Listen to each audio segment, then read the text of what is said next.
Well, welcome in, everybody, this evening. It is your pal, Jazzy Jeff. Welcome into this edition of Let's Talk Oconee SC Thursday night edition. And I'm bringing my broadcast team to the forefront. Ladies and gentlemen, there's the music that I was looking for. It finally started on its own. Ghost and Goblins tonight. It has been a kind of a nasty day around the OC. Now there we go. You can't get over good classic music such as Earth, Wind, and Fire. Ladies and gentlemen, the Golden Tones tonight is Miss Kathy in the bottom of the screen. In the upper corner, it is Yerba. Hi. Hello, everybody. Okay, Chris. I mean, I'm giving you, it's your turn now. I mean, you know, you wanted the limelight. It's yours. I'm kind of shy. Well, all right. Hey, where does anybody know where Randy is? Is he gone? No. Did he go home? Did he go home? He's not here. Well, you know what? I'm paying him back for what he did this summer. You know, people don't know, and Randy, well, he doesn't really care, but Randy spent 15 years in New York City before he moved to Virginia. And this hat I'm wearing. Wait a minute. Now, how in the world did he do that when he talks Southern, y'all? No, wait a minute. So this is the hat he gave me one night when we were having a couple of beers. And I said, well, hey, I was about half lit. So I said, hey, let me pay for these. And he goes, forget about it. And I said, what? He goes, oh, shit. I said, Randy. He goes, all right. So he confessed. And he said, do you like the Yankees? I said, hell no, I'm a Cubs fan. He goes, well, So all I'm saying is I don't care he's from New York. I know people around here might get a little weird about it, but his accent. There's no way. There's no way. No. His accent's as good as mine. But anyway, is he still Randy from the block? Yeah. Hey, you know what? Have him talk. He can talk like a mobster, really. And then when he says the best thing, like I said, he gets very shy and won't do it, especially if anybody's around. Forget about it. He's really good at that. So anyway, that's the secret. And now we know. Are you going to acknowledge the comment in the screen right now? Who's that from? My wife? Your biggest fan. Oh, she is. Your only fan, by the way. She's actually the president of my fan club. It's tough because she's got to manage the millions of fans that are tuning in. Well, folks, welcome in. It's a Thursday, and we have I think we can say peacefully and dignified that we have a swell of a show for everyone tonight. And the first thing that we're going to get into on the conversation is it's getting rough driving in Oconee County. This past Sunday night, if you folks are just tuning in, we had a very interesting little issue take place down at around exit 1 on I-85 in a road rage incident where a family was shot. Your thoughts, folks, on that? Kathy, I'm going to start with you first. I think it's horrifying. Being a mom, I can't imagine. I can't imagine just going somewhere and just randomly having somebody shoot into my vehicle with my kids. I'm horrified. I feel so sorry for that family and the kids and the mom and the dad. I hope they catch the person. I can't imagine what goes through someone's mind that they would shoot a gun at a family. I know there's such thing as road rage, but I really don't think there's an excuse for it. I mean, let's say this. It's not worth it. There's no rhyme or reason why if you get so mad and you're behind the wheel, I think it's your turn to go ahead and just pull off, stop what you're doing, just take a breath. Stop. Stop. I mean, that's going way too far. And the sad thing of it is the chances of finding the person that did this is going to take a miracle. There's so much can happen between exit 1 into Georgia. I know that the state Georgia patrol was actively searching I-85 that evening up and down. We do know that they are assuming it was like a BMW, I believe was the vehicle, right. Black or blue in color. But that's just it didn't happen over in Greenville too Saturday. Yeah, the woman was 76. She was killed. Yeah. I tell I you think she what, was on her way to her birthday party. right.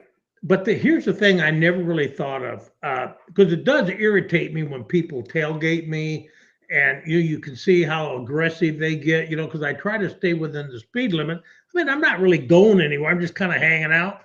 But the thing what Crenshaw said that was very good that I never thought about, people are jerks, okay? But what he said is you don't know that somebody may be on meth or whatever, and then at that point, all bets are off. They get mad or whatever, they're just going to come by and shoot you. And that's Well, how. and you think about it, if you get mad, if they're tailgating you and you do something like flip them off or something, Yeah. just like you said, you don't know what they're on or how long they've been up or Exactly. whatever else. And then you irritate that person and you set them off. So Exactly. Well, it's sad enough to even have to read about or talk about that on a program tonight. There's just no rhyme or reason for it. It just seems like it's happening more and more. These road rage events that are happening, particularly on the interstate. I mean, they happen here. I've been involved where, I've seen people cut off each other and they race each other up down 28. I've seen this before. And the problem is you're putting yourself in danger. You're putting someone else in danger with these road rage incidents, especially with to just point blank pull a gun on the interstate and shoot somebody. I mean, my God, you have to be the lowest of the low to even do that. Now, I do know that she was still recovering. They did surgery over at Greenville Memorial, and they have set up a GoFundMe for the family. And if I can find it real quick, I'll dig it up and I'll post it online so folks can see it. But they had already raised something like $20 something thousand, I think, off this GoFundMe. And I think, it's a great thing to help this family. But the chances of them finding who did this, let's face it, it's going to be slim to none, and none went out of town. Well, maybe somebody will turn them in, or this maybe they just happened feel bad and turn themselves in. This happened to me on 188 a couple of years ago. I was coming out, and this guy was a good maybe 75 yards out away. I pulled out, started driving on 188 down towards the bridge on Ebenezer, and all of a sudden, this guy was all over my back. So I started speeding up, a little bit over the speed limit. Well, the next thing you know, he comes flying around me in a no passing zone and went ahead of me about 50 yards and stopped. He actually stopped and got out of his car. I stopped my truck. And he started walking at me, and I just backed up and turned around and called the cops. But the thing that's stupid about that is this guy then these people that do that, they don't know who's got a gun. I mean, if somebody's going to come up and do something like that where they can box me in, hell, I'm going to pull my gun. So it's just people on both sides need to just relax and understand, is it really worth it to do that? To the point that you're going to lose your family, or you're going to get hurt, or you're going to hurt somebody. It's just stupid. I absolutely agree. It is absolutely stupid, crazy, and unfortunately, I believe that's the day and age in which we live, and it just seems like it's getting worse and worse. It is getting worse. No matter wherever we go. Well, we've talked about that. We've got a whole bunch of stuff to talk about, and I want to leave it up to you to where you want to head with the show tonight. Do you want to go ahead and talk about? It seems like I want to talk about Sewer South. That's what I thought you were going to say. Sewer is just one of those words. I'm going to take my glasses off for this. Oh, yeah. You need to take the hater blockers off. So, Chris, I'm going to let you start on this, and then I'm going to chime in with some things. But this is getting out of hand. I mean, I know, and it stinks, too. It really stinks. High heavens. I know. I mean, I don't have much of an opinion, but I will offer it. Okay, so here goes. No opinion? All right, so we had this council meeting. Now, let's think about this. We had a council meeting, and the first thing that happened is the county ordinance requires people to vote. Correct. So what happened was Don Mize and Glenn Hart decided not to vote. Okay? So a very first one. So then you got Elliott and you got Davis there trying to figure out what the hell do we do? We got a county to run. Well, then we come up with this article where Glenn Hart's trying to explain why he didn't vote. And I have to read this because it's about the craziest crap I've ever seen. if we had elected someone Tuesday night, they'd have been there for a year, and then Mr. Durham would not have had a voice in it. Hart said Wednesday. I think we continue the way we are until Mr. Durham comes back on the 5 of us elected chairman. Okay, let me ask you a question. Durham is suspended. Durham's been charged with serious felonies. Durham has no right to this. Okay, guys? So that tells me 2 things. First of all, these guys are not acting in the best interest of the county. He's the one that's running them. This guy's a kid. Shit, he's younger than my son, and he's running the damn county. Somebody that sits there in front of the county and says he's worried most about socialists and Democrats and communists around here. Okay, now, here's the other thing. I'm sorry, guys, but I got to say it. So here he's got Glenn. Now, he knows what to say. Glenn's got a business, okay? So he said, I haven't seen any of that CPA technology. What technology? That's BS. What are you talking about? Used on the wasteful spending in the budget. Mr. Durham has a master's degree in business as well. Yeah, okay, I do too. But you know what? That doesn't mean I understand finance as good as a CPA. And I think he should have a little consideration on budget. He knows what's going on. And here's the best part. Okay, everybody has to relax. Get ready. Hold on to your seat. Hart once again said he was a conservative. And I'd like to know why we went from $49 million in 2019 up to $62 million in spending now. Okay, so Glenn, where the hell have you been? You got a damn budget of $62 million bucks. You have Amanda Brock. You sit there and you can say, Amanda, tell me what's going on incrementally year over year. Where do I focus? Right here. It's in rent, or it's in the landfill or whatever. And he said, what does he want? I mean, think of that. This guy gets paid by his constituents, and he's sitting there asking a stupid question like that. And he's going to have somebody like Durham, who's never run a business, is going to say, well, geez, I think it's because they're spending all this money on toilet paper. Really? Well, why is that? You know, let me interrupt you real quick. We have a I'm sorry. We have a listener that's made a good comment. I don't know, but this is a great comment. Benjamin Dover checks in. Does anyone else find it coincidental that Mai sat in Durham's chair during the meeting? You know, I made a reference to that. I thought it was kind of unique that you had John, of course, in the middle. You had Julian on one side, and then you had Glenn and Don together. But what I have been told that there's other things that was in play that night at county council meeting. So Yerba and I, the next council meeting, which is the 17th, we're going. You and I are going to the next council meeting because we want to see for ourselves if something going on. We think yes, I agree. Jeff asked me, and I said I would be his date, and we are going to go. Be careful how you say that. Don't let things get out, because we could become the subject talk of that Dirt Digger show that's coming up tomorrow at 7 or whatever.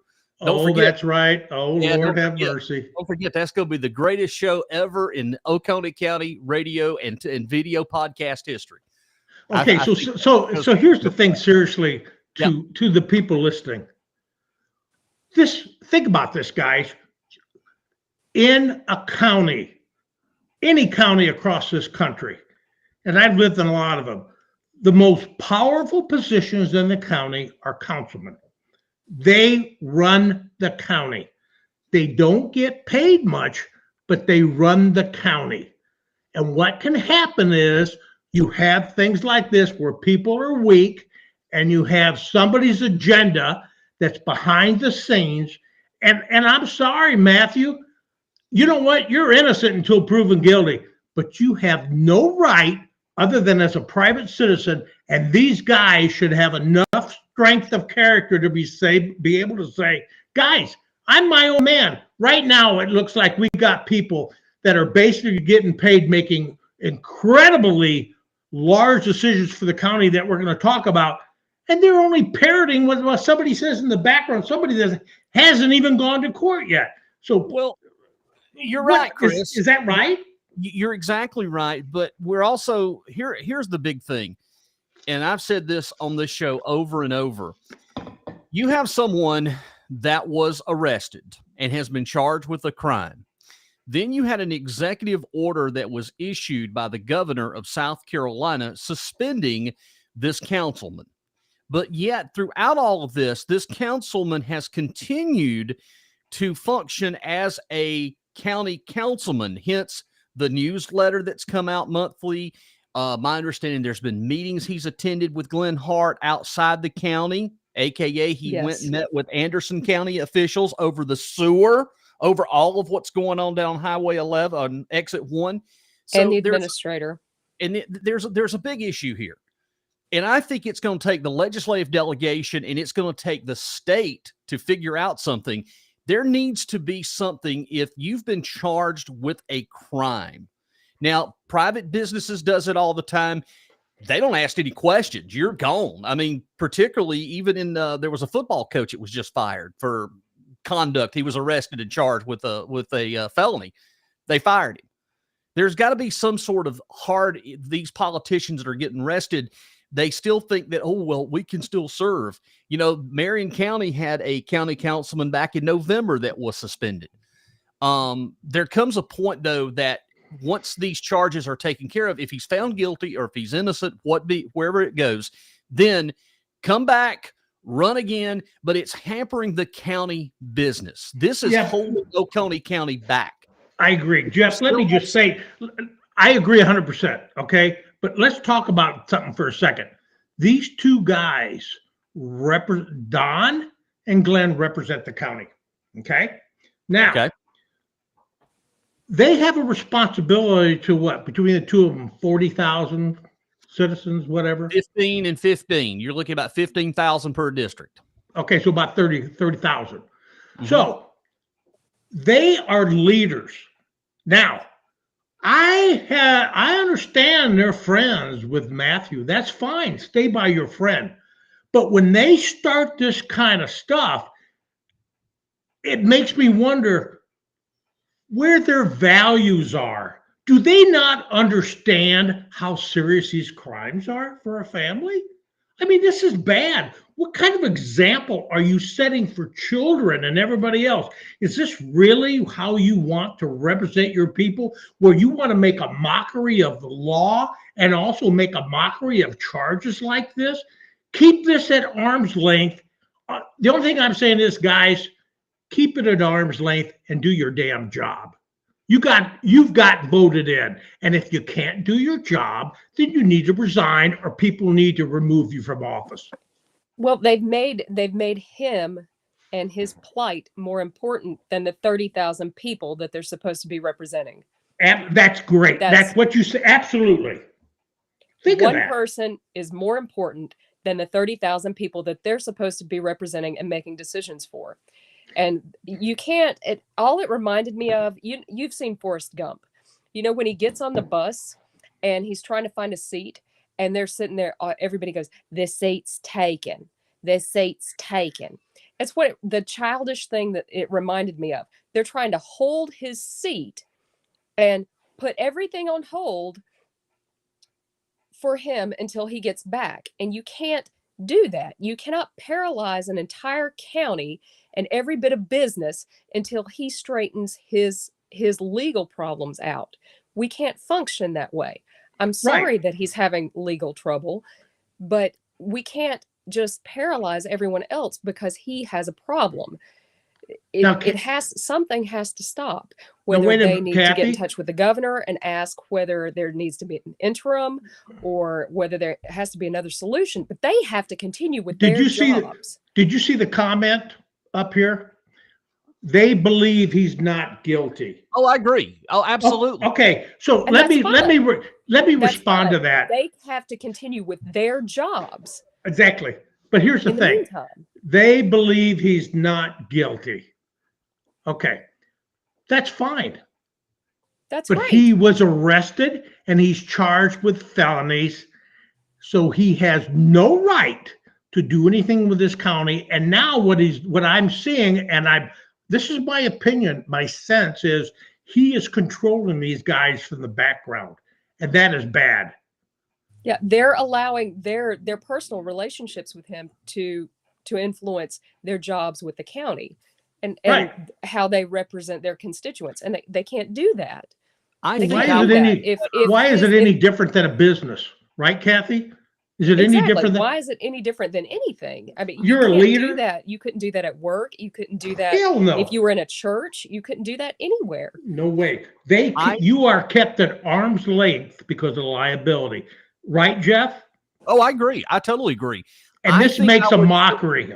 well, I would feel better if there had been an interim appointed in the seat. Absolutely. That way, county government can continue to function as it is. The problem that you only have 5 districts in Oconee County. I think Oconee is big enough that there needs to be 2 more districts added. We're at the Yes. threshold. We're at the point now that Oconee really needs 7 districts, because if you take a look from, say, the Bayshore area over here all the way down to Townville area, you've got enough to split the districts in 2. And you Yes. could create one between Tomasi, Salem, and Walhalla to give a better representation throughout the county. Because right now you have District 1 encompasses one area all the way to the top of the mountain. And you've got 2 sets of demographics in there. Well, Westminster District 4 is the same thing. Then you've got District 2. You've got District 5 and District 3. It's a wide demographic. This is not the 70s. This is not the 1960s anymore, where we have a population of 50,000. We're touching over 80,000. Probably in another 10 years, 85 to 90,000. It's time to increase the districts in Yes. Oconee County for Right. better I agree. representation. And you know what? Here's the thing that people miss. You have a group of people in this county, and the sad fact is they will say, well, you don't understand because you didn't grow up here and this is the way it is. Okay. So let me explain how economics works. Okay, guys? We're all taxpayers. Mhm. I'm paying taxes just like you are. I have the same right that you do. And I tell you what I demand as a taxpayer, I demand good governance. I don't want to feel like I'm sitting in this place in Mayberry and I got people scratching each other's back that to the detriment of my family, they're making decisions. You either stand up and make the right decision with the right ethics and the right integrity, or you get out of the damn job. Because you got a lot of people coming in. We're living here and we like people. And I've got a lot of friends in this county that grew up here. But at the end of the day, I care about one thing: fairness and integrity. That's it. That's all I ask. I'm tired of the situation where we're always putting a political side on it. This is county government, Yeah. and these are people. There should not be a political Republican, Democrat, conservative, liberal. There should not be a spin on county government. The county I agree. government should make policies that are in the best interest of the people, for the people, and by the people. I can't Absolutely. even know Not, their not in a politics. situation, not in a situation where one tries to rule it as they want to, or they're going to do it this way. That doesn't work. And Well, it's you know, proven throughout the country. Hold on, Chris. It's all proven right. throughout the country that this doesn't work. These are making policies for people to keep us safe, to keep taxes low, to keep infrastructure, and to make sure that we're moving in a proper direction than we're supposed to be, where we're supposed to be.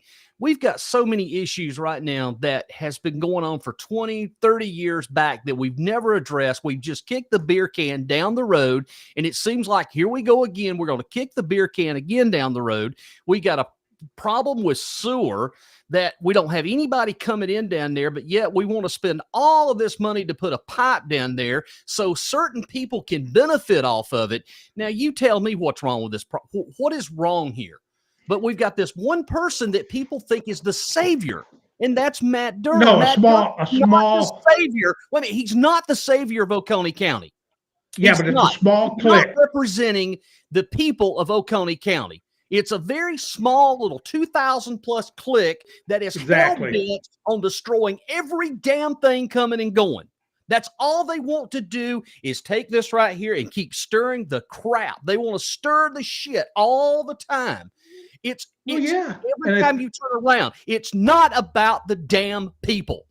And not only that, so mad. It's not about the people anymore. Well, you know, the thing about it is, and this core group of people, what they like to do is they like to intimidate and bully. That's exactly what it is. And people forget we're grown-ass people. We got the cops. We got everybody else. You know what? I can't fight people, but I sure as hell can raise hell and file a complaint and everything else. I don't. Let's look at this. You got this county of 80,000 people. We got serious issues when it comes to managing the budget, okay? I look at people like Elliott and Davis. They're Republicans. I don't give a shit if they're Republicans. Elliott's a business guy. Davis runs a business. These guys are common sense people. When they're getting into these decisions, the furthest thing from their mind is, well, I'm a Democrat. Nobody cares. But I can tell you what the difference is.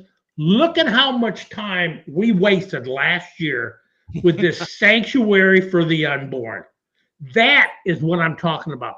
That is immature leadership, subjecting 80,000 people to that wacky stuff that had nothing to do with county governors, burning all that time so you could sit up there and say, hey, you know what, nobody cares. Nobody cares. This is a business to run. And if you can't do it, then you need to get out of the jobs. Hey, Terry just checks in with a very good point. And Terry, I think you're right when you say this.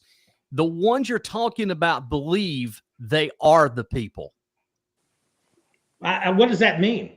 That means that they think that they're that small minority, that they represent everybody. No, they don't. Think, we know that, and you know that. Okay, sorry. But it's true. They believe that they represent the complete majority of everybody in Oconee County.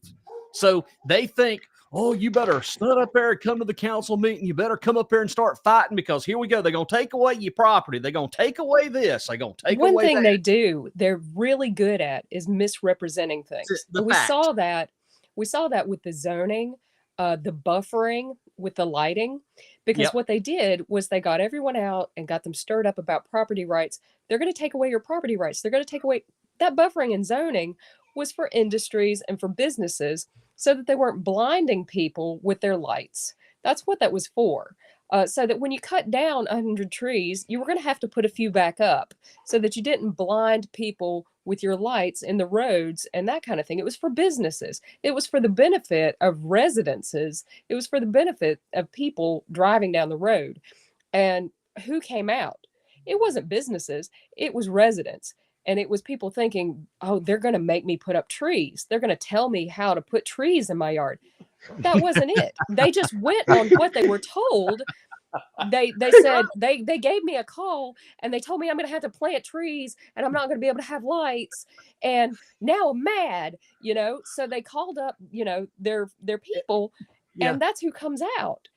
And if we could do as an effective job of getting common folks that are the majority out to these council meetings to see what is going on, as they do of getting people stirred up with misinformation, then we'd be gangbusters. Because, I mean, that's what they do. They misinform and they get people stirred up. And people don't want to fight. That's where it all comes from, and that's what it all stems from. You know,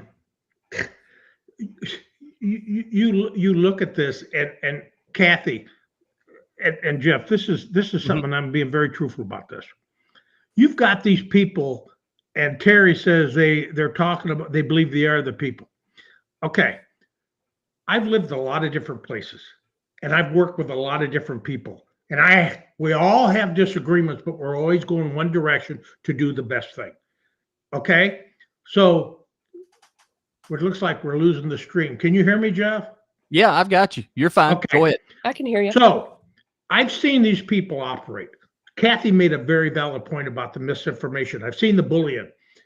I'm going to tell people this. I like to have differences of opinion because that's how we become the best and how we make a better environment for our families. But this group of people that we're talking about, and I'll say it, and I've said it before, I don't believe a word they say. I don't trust them in the least. And it's not because they're people that aren't very pleasant. It's because I've been around long enough. I've heard what they've been talking about. I don't trust them, period. A lot of problems, and I've heard this from numerous people, even when I was on the campaign trail. A lot of folks don't like to come to the council meetings because of the simple fact, and we've seen this before, of the intimidation factor. Absolutely. They come up there, they want to speak, they have legitimate concerns that they would like to be able to voice to their county council, but if they do, they are mocked, they're made fun of, they're posted on Facebook by Lucy and all the crew. So there's a lot of people that don't want to come because of the targeting, so to speak. And they do that on purpose. And they do it on purpose. That's why you can't get other people to run for council or for other boards. I mean, because that's why I firmly believe that's why you can't get women to run for council. I mean, what woman is going to want to be subjected to? And that's what we need on council. I'm not going to disagree with Chris. I'm not going to disagree with you. I think it would be good to have a woman on county council. We have had one before. We had Etta. That didn't go too well. That went south quickly, and I think in the second term. But I think it would be great to have a female's perspective on county council, because that kind of would balance a lot of what we see it's going on. It would have a balance, because right now it seems to me that it's no way right now, because there's no majority. There's no way to get stuff done. And folks, I'm going to tell you this, that it's only going to get worse. This is not going to get better. County government is total disarray right now, because we're getting ready to turn the corner. We have a budget season that's forthcoming. So you're going to start talking about budgets and all of this. And if we go back to Glenn Hart's main thing, we need to wait till Matt Durham comes back, we're in trouble. Because there is no way going forward that a budget can pass in Oconee County. If you've got two over here, that makes him really look bad. I'm telling you, there's no way path forward if we go through this. If you're betting on Matt Durham coming back, and that's what you're betting on, we are in trouble. We've got two trials. We've got Kevin Mailer. Is it Kevin Mailer? The trial before the scheduled for Matt Durham's trial was in April, and there's a trial before that. So we don't know how long that's going to go. This thing could wind up going into May. Well, now there is a homicide by child abuse, which very likely will be more important than his trial. I'm just telling you, as it we're should. in trouble. Yeah. So it might not go in April. This is why I made the statement earlier in future reference. This is something that definitely needs to be looked at by our legislative delegation. Incidentally, we couldn't make it tonight. They are meeting. They had a legislative delegation meeting tonight in Westminster. And these are some of the things I would like to talk to Senator Alexander and Bill Sanford and Bill Whitmire about. Going forward, we need to have it where if we have an elected official, particularly with county council, that is suspended because of a criminal charge, the governor needs to appoint an interim so that business can continue to be conducted through the county government. We did it before. We did it before years ago when we had the supervisor issue. When Ann Hughes was arrested and charged, they suspended her. They appointed Harry Hamilton. Harry Hamilton was the interim county supervisor so that government can continue to function in Oconee County. If we had that interim right now, we wouldn't have this situation. It makes sense to have a backup plan. Have a backup plan. You don't know what's going to happen tomorrow. I hope this doesn't happen, but what if something happened to Glenn Hart or Julian Davis or any one of them? You got to have a special election. Then the county government goes to 3. Then you really have an issue. 3. What if somebody just had a serious health issue? That's my point. Exactly. I mean, just anything, or a family issue. I mean, there needs to be a plan B. That's why businesses have succession plans. The government has succession plans. The other thing is this: is when you look at Mr. Durham, okay, I hate he's suspended. You know what you need to do, Matthew, is you need to tend to your own private business and keep it out of the county. Okay? Let these guys make decisions, have somebody replace you. And if you're found not guilty, fine. Come back and let people decide what they're going to do. But this thing that's going on now, I mean, I'm really saying this for everybody else because he's sitting there thinking, yeah, right, buddy. I know these guys. I know them. They don't care. They have exactly what they want. And what Mize and Hart are doing is playing right into them. And right now, unless they snap out of this, Hart and Mize, they are hurting the county right now. Not voting. Yep. They're supposed to vote. They decided not to vote. Think about how that makes us look as a county. We have too much money coming into this county with new residents. We have taxes. We got things we got to pay. We're screwing around with this. We can't even, and people want to spend this money. Now we're going to move on to the Sewer South, but they want to spend this kind of money on Sewer South. We can't even get people to spend a few bucks to understand if we have infrastructure issues. And look what happened in Lawrence County last week. Well, these residents are fed up. Look, all know. Do you think they even polled their constituents to see if they wanted to vote, or do you think they just made willy-nilly that decision for them? Because, you know, did they ask any of the 15,000 people they represent, do you want us to go in there and take a vote, or do you want us to hold a place for Matt Durham and wait until he gets back? Well, Kathy, I want to answer this one question because Terry Ryerson keeps saying that he hasn't heard his district complain. Terry, so we have. Let me answer that question. Okay, Terry, so here's the deal. People do complain. I've heard people talk about it in Walhalla, but that doesn't matter because what happens is you will paralyze an entire county. Okay? It's not just District 2. An entire county is now paralyzed. And as Jeff has said, we're getting ready to go into budget. We have huge decisions to make. And what you've done is successfully, by planning, have paralyzed our county now. And you got Elliott and Davis trying their best just to keep the damn thing running, and we're not. And I am an irate citizen. This is wrong. I wish to hell they'd get out of the way and let us run the damn county. There's another thing that's potentially could happen. We may see this on the 17th of January in the next county council meeting. The next thing that we potentially could see is trying to stack the deck for people that let's just say, for example, that I was on council and I had a representative to District 3 that I wanted to nominate for Planning Commission. Okay, everybody follow me so far. There is some potential that a nominee may be blocked because the other two doesn't want this person to be on the Planning Commission. They want their own person to be on the Planning Commission. Does that make sense? No. That potentially is coming. We're going to see that. I think that's about to happen. Well, sure, they want to stack the whole Planning Commission with who they want. And then you know what's going to, and you know why? Because then you don't have proper planning, you don't have any standards, or any of that crap. And what happens when people do that? They can do whatever the hell they want. And then who ends up paying? Who ends up paying for those mistakes when that shit hits the taxpayers? Yeah, there you go. You're going to pay for all of ours, so we don't have to worry anything. Oh yeah, we're all going to pay for this little sideshow. By the way, Benjamin checks back in. Durham has two hands, and he's using them to pull the strings of his two puppets. These guys. You know, as people have told me, and I promise I'll shut up after I say a couple things. They're grown-ass men. They're adults. For God's sake, they're almost retired. And they got people that do wacky stuff. Well, we got to worry about the socialists and the Democrats and the communists in government business.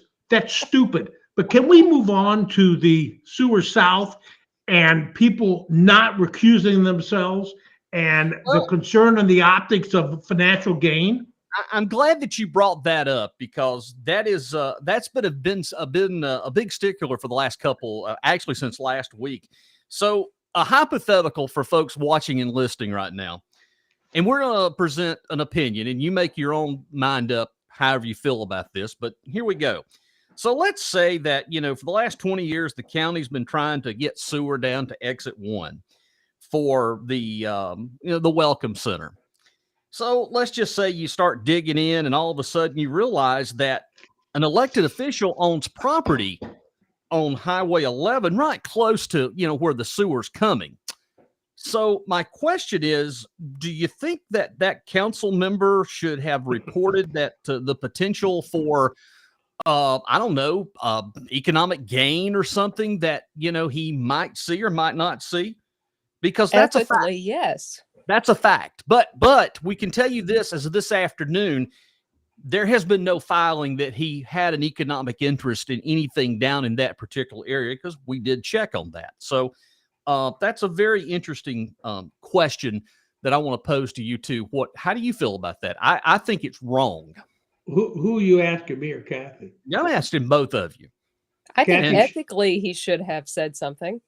And Rainey Bond now says, "Come on now." Well, you had your opportunity. So is it my turn? Yeah. Okay, so let me tell you. In a regular county, you would be required to disclose it. And when I see somebody that has a financial interest in how they vote, this is why when you look at this, you know what these guys make on county? About $8,500 a year. I think no, 8,000. How much? 8,000. Okay, they make 8,000. Okay, so they had 500 more. So now they make $8,000. It's like, why in the hell put up with all this? Well, let me tell you something. You have a lot of good people in county positions. You have some people, and before somebody says, I'm going to call my lawyer, I'm not saying here.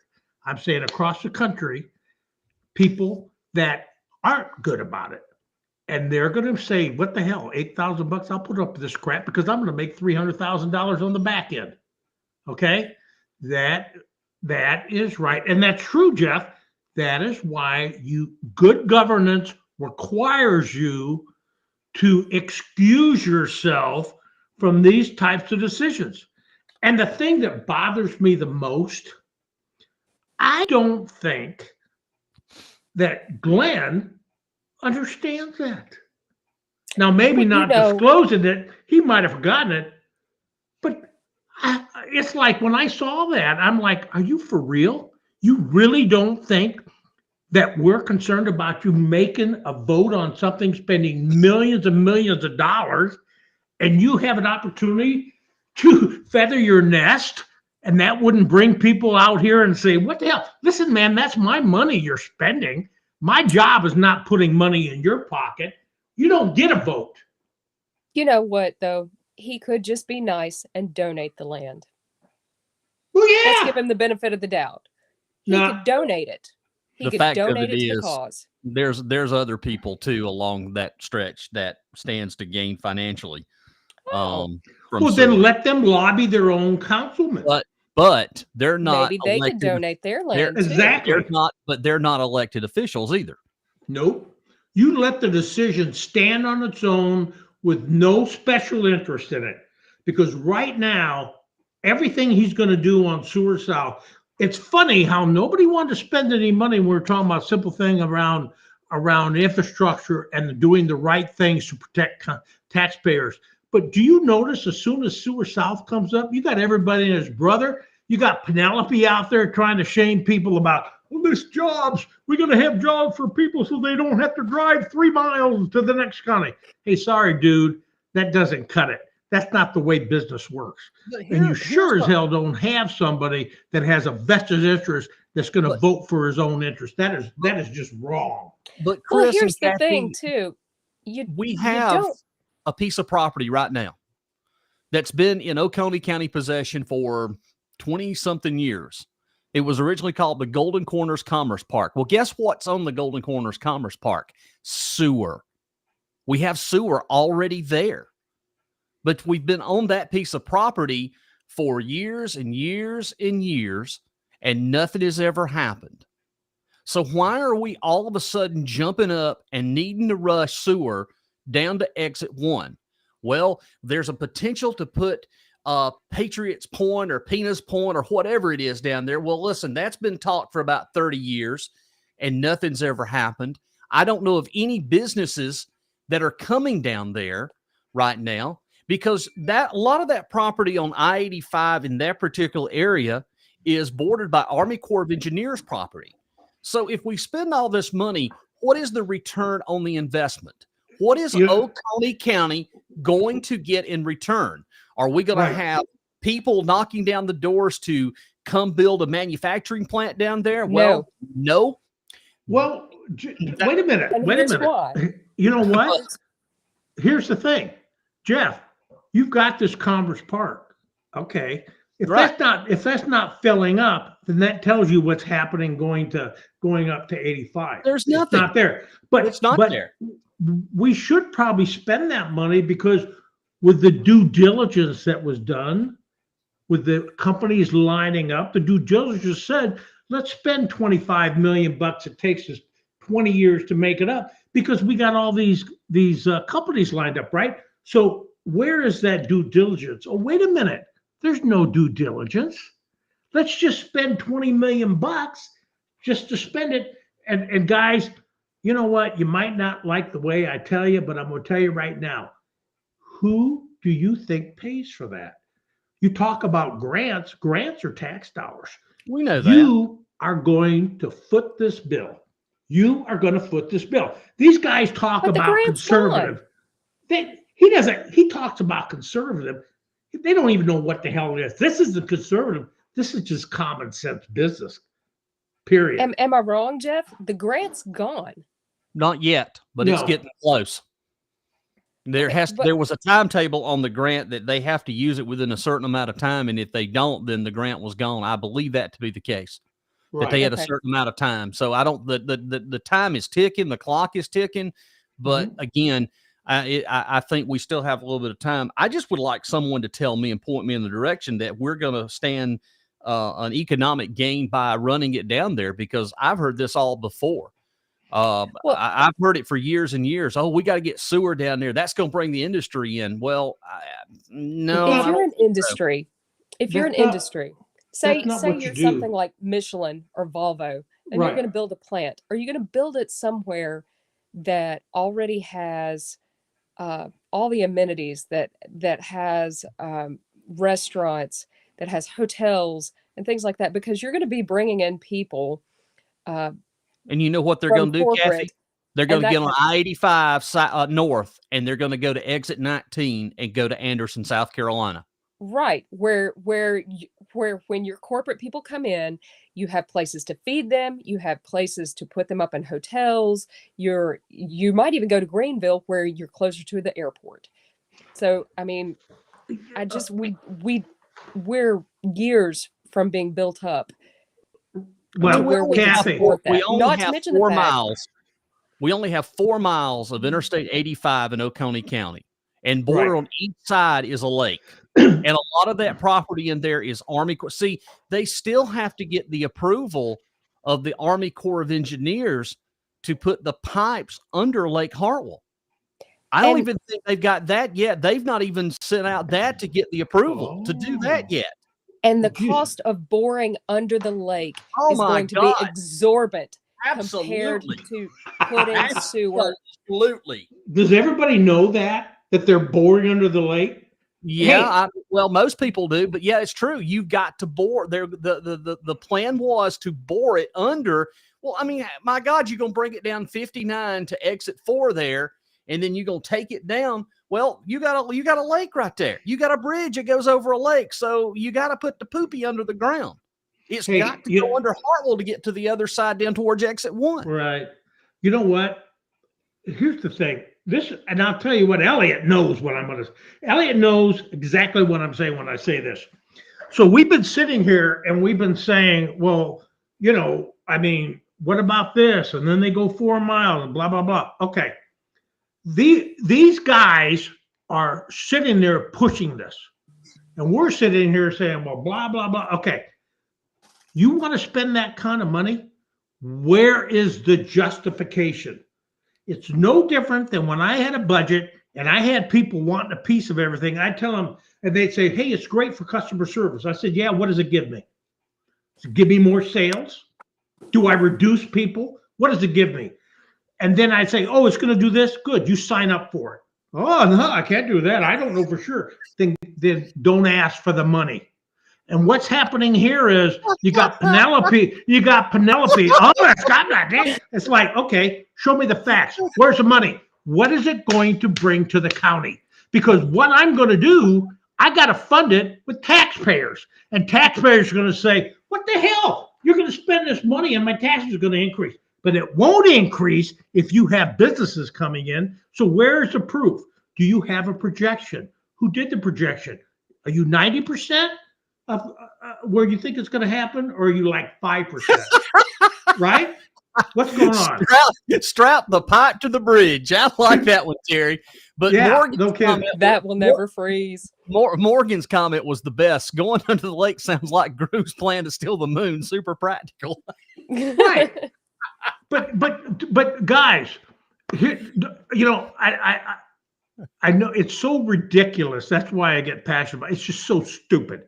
Here's the thing. I'm not opposed. I'm like, good God, we got 60-some million dollars and we want to spend 25. You want to spend that kind of money and you want to tag taxpayers? Well, then you have to prove to them it's a good investment or you don't put it in, right? Well, how's about we spend that money and put it back up here, centrally located, so the people that are paying for it get to use it? How about, and it's a surefire thing. I've got a better idea. How about we all stand up and start asking questions about this damn broadband internet in Oconee County that no damn body's got? Oh, yeah. A couple of years ago, I was so happy. Now I don't get squat. Let me talk about that for a few minutes, because in the next couple of shows, we're going to take a look at broadband infrastructure in Oconee County and how you, the citizens, are getting screwed. Because the best way I got 8 gig. Yeah, well, the best way that I can put megabytes. Yeah, well, we spent all this money back in 2012 when we were granted the application for the grant for the Oconee Focus Project. Do you all remember the Oconee Focus Project? Yep. You remember, Kathy, where they put in all the fiber lines throughout the county? Vaguely. Okay, well, we spent like $9 million plus. We added to it for the taxpayers, and we were all going to get broadband internet. Every one of us, you're going to have access to broadband internet. Well, they gave it to a local company, and that didn't go over too well because, number one, they dropped the ball. So then the other company came in as a brand new company called Upcountry Fiber, ladies and gentlemen. And they went and they took the lease over from Oconee County, and everybody was going to get internet. Everybody. Whoa. Well, guess what? The folks up on Toccoa Highway, y'all don't have internet yet. The folks up on Mountain Rest, y'all don't have internet yet. Rainey, we know, doesn't have internet. But I find it odd, in particular, peculiar, that $1 million subdivisions in Oconee County are getting fiber internet when they already have 2 high-speed internet providers. Where's that happening? Right across below you on 188 Kiwi School Road. That's not rural. Okay? Rural folks in Oconee County are desperately seeking internet that they don't have. But the sad thing of it is the county fiber runs right through that whole area. Chattooga Ridge Road is a great example. At a third source, correct. They have Vi Cable already. They have AT&T already. And by the way, here, Cross Creek over here just got it. Cross Creek, the golf course just got it. But yet, the rural part of the county, what this was designed for, the rural part of Oconee County, which does not have internet, they still don't have it. But we spent $9 million. Sounds to me like favoritism. $9 million. But we gave this went over the county, gave it in a lease to the new corporation called Upcountry Fiber, which is a joint venture of Blue Ridge Electric and a joint venture of WC Tel out of Greenwood. But yet, They're putting fiber in places that already have broadband. Kathy, Kathy St. John. She just proves my point. Wow. They have 3 choices now over at Cross Creek: AT&T, Vi, and Upcountry Fiber. Now, you tell me what's wrong with that picture. I got one choice: take it or leave it. You got one choice. They're going after the high visibility areas that they could make the quick buck, and to hell with the rural county. Wow. Important people at Cross Creek. Well, all over, particularly here, my neighborhood. I'm inside the city. I had fiber. I had Vi, which is the internet provider, Vi, and AT&T. Well, we got Upcountry Fiber in the neighborhood too. You got 3? And I'm in the city. I got 3. Now, you tell me what's wrong with this picture. But we're going to break it down in the next couple of shows because folks need to be aware of what's going on. There's folks out on the Toccoa Highway that has the county fiber in the ground, but they don't have it. Mountain Rest, Northern Walhalla, these particular folks have the county fiber, but they don't have internet. Yeah, I can remember, it's been several years, but I think it was Earlstead Road, which really is right outside city limits. They couldn't get internet. And that is really right there near town. Yes. I mean, right in town. And they couldn't get internet for the longest time. So there's definitely an issue brewing, and people need to be aware that your tax dollars, that whole project, the money seems to be funneling outside of Oconee County. It's not staying within Oconee. You know, what I really feel bad about is we like people to come to our show so that when it's over, they feel better about what they hear. And I sometimes feel like when they leave the show, they barf. I mean, Chris, these are true things that are happening in Oconee that people really need to be aware of. I mean, we just need to get involved. They need to get involved. If you don't want to get involved, but get involved here. And tonight, thank you to all the folks who have commented. We've had a lot of folks joined in tonight. This is how you get involved. Let's have these honest discussions. And if you agree with us, great. If you don't, let us know why you don't agree with us. That's the premise of what we're trying to do here with Let's Talk Oconee. Everybody's view is open. We want to hear from you. We're going to tell you our opinions of how we feel about things. But I'm telling you, I would be very concerned going forth with anything that's happening in Oconee County. Now, I do want to mention one other thing before we get ready to get out of here. Tuesday night, the city of Seneca had a proclamation, and this is the 150th year of the city of Seneca. 1873 to 2023 is 150 years, and they've got some exciting things planned for 2023 in honor of 150 years of Seneca. And I had the opportunity to go back a little bit in history to take a look at some of the things from 1973, the 100 year, the centennial. And it is amazing where we've come in just 50 years. To go back and take a look at how city looked in 1973, the population, what was here, some of the businesses. It's an amazing thing to go back and see. We have really, the city of Seneca and the Seneca area has really grown in 50 years. It's beyond comprehension if you go back and take a look at some of the stuff. So I'm excited to be able to feature some of this going forward the next few months, up until the August is the big thing for the 150 years. But it's amazing to see where we've come. And, you know, we owe a lot to Oconee Nuclear Station and the Kiwi-Takaway project. Had it not have been for that, there's no telling how Seneca would look. So Lake Kiwi and all the area, we owe a great deal of gratitude. Oconee does owe a great deal of gratitude to that project. It really has put us on the map, and it has taken care of this county for 50 plus years. So that was one of the things I got to attend Tuesday night. I was thankful to be able to be a part of that. So we got some positive things coming that we can talk about. Good. All right. Anything else from you guys? Yeah, I have one last thing. So all right. this is to Hart and Mize. You know what? When you guys think about it, and you look at the 80,000 people across this county, you you all represent your district, but actually what you do is you're working together to represent all of us, because without working together, we don't get anything. Right now, perception, especially after this interview with Glenn Hart, and what we heard was happening in the last council meeting, you guys are basically very myopic on what you're doing.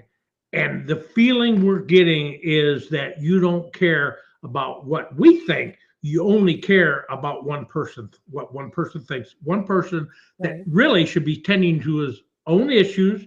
And I'm not finding fault with him. That's his own personal business. But he should not be dealing in county government. So when you do what you like, this is really, really bad for the business. And you don't like to hear it, and I'm going to say it. You get a lot of people that move into this county from other places.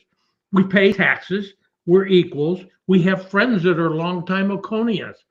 But we do know that this looks bad, and we do know it's bad. And when you guys, or when somebody like Glenn is sitting there and he owns property and they're pushing something that I don't believe there's even been due diligence for it, it makes it look like we're getting hosed. And that's being nice about it. That's it. I agree. Well, if you love your family as much as Matt has said he does, then you stop and you take care of your family and you do what you have to do for your family. And it doesn't appear that that's the case. I would respect him a lot more if he made the initiative to say, okay, I want to take care of this problem. I'm going to take care of my family. I love my family, and I want to fix all these issues. That's how you address this. You go into it and you fix the issues with your family. Then, if you're found innocent, then you come back, you run again. But right now, he does not have the best interest of the county at heart. But Right. he needs to take care of his family. If there was one advice I could give him, he better take care of his family.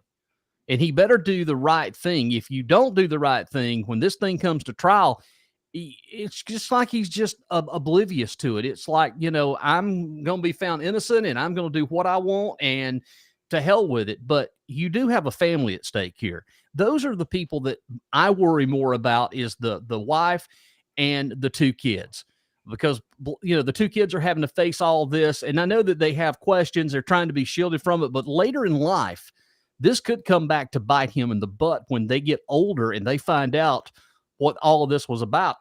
I see some major issues heading that way. So if you want to take care of your family and you love your family, you need to do what's right by doing that. And when you get all this settled, then you come back. Then there's no issues with me. But that's his own private business that he should. At the end of the day, when you move that aside, because he shouldn't be dealing with this, Mize and Glenn Hart are not taking care of us, period. I'm telling you, there's some folks tonight that's questioning Don Mize. We've got Benjamin Dover. We know what he's right. Excuse was, but what is Mize's excuse for not voting? I don't know. Mize was his own guy, and I have no idea what's going on. But you know what, Don, if you are not willing to do it, then you need to resign. Glenn, you need to resign, or people need to recall you. I mean, if you guys aren't willing to stand up and do what's right, then leave. Get out of it. Go become a private citizen. I cannot sugarcoat this anymore. I really Me can't, neither. because the truth of the matter is that this is very serious. And when I watched that council meeting last Tuesday night, and I saw the look on both of them's eyes, like, I'm not voting, that told me a whole lot that I really, I saw. And they didn't do their jobs. If they're not going to vote on that, are they going to vote on anything? Are they going to accomplish anything? They didn't do their jobs. You're exactly right. They need to be fired. I don't know what's going to happen, but I do know that my heart and mind tells me that we've got some troubled days ahead in Oconee County.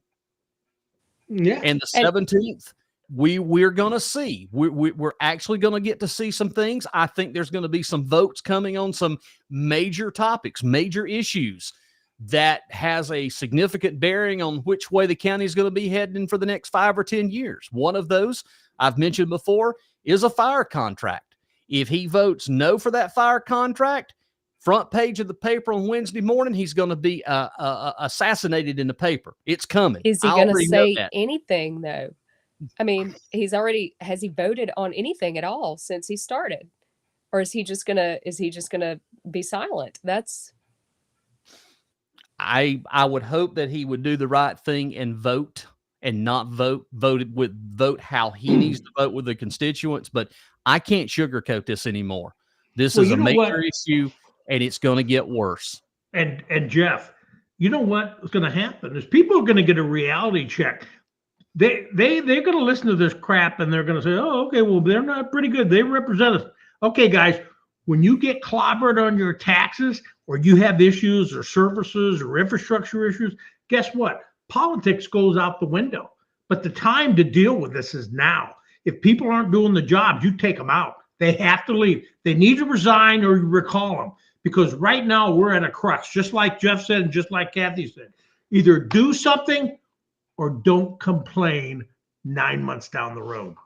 I want to mention real quickly that our good friends Luke Moore and Jennifer, they're going to be having a special More to the Story coming up. I believe it's going to be on tap this coming week or next week. They're going to be interviewing Julian Davis. And as soon as they do that, we will have that on Let's Talk Oconee for our listeners as well to watch. So that's going to be coming up. So you can actually go to our website at letstalkoconeesc.com, and there's a link on there that you can follow More to the Story with Luke and Jennifer. You'll see it on our webpage. All right. Next week, are you guys good with Wednesday? I think Rainey can be back next Wednesday. Yep. Are y'all good with Wednesday? All good. Well, I'll have to make time, but I guess so. All right. Well, also, too, if you missed any of this show, we air the rebroadcast Saturday morning at 8 o'clock. So if you missed the show and you want to go back and drink a cup of coffee and watch it again, Saturday morning at 8 o'clock on LakeKiwiRadioOnline.com, plus on social media as well on our Facebook page and our website. You'll be able to see it once again. Yerba, we appreciate you as always. Good job tonight. And you got plenty of airtime tonight. Rainey didn't interrupt. I'm not complaining. Hey, one thing. Guys, we do this show for a reason. We have passion for a reason. No matter what people say, they like it or they don't, you need to understand. We talk a lot amongst ourselves here. We really, really care. I do not want you getting screwed by anybody, okay? It's very important. You have your families to worry about. We all feel like that, and I'm going to have to shut up because I know Jeff's going to cut me off. No, I was just enjoying listening to you. It was a pleasant experience to hear you, not tonight. Kathy, your final thoughts. I agree. Everybody needs to start paying attention and get involved because ultimately what happens with this sewer and what's going on with council is going to affect us. It's going to affect everybody.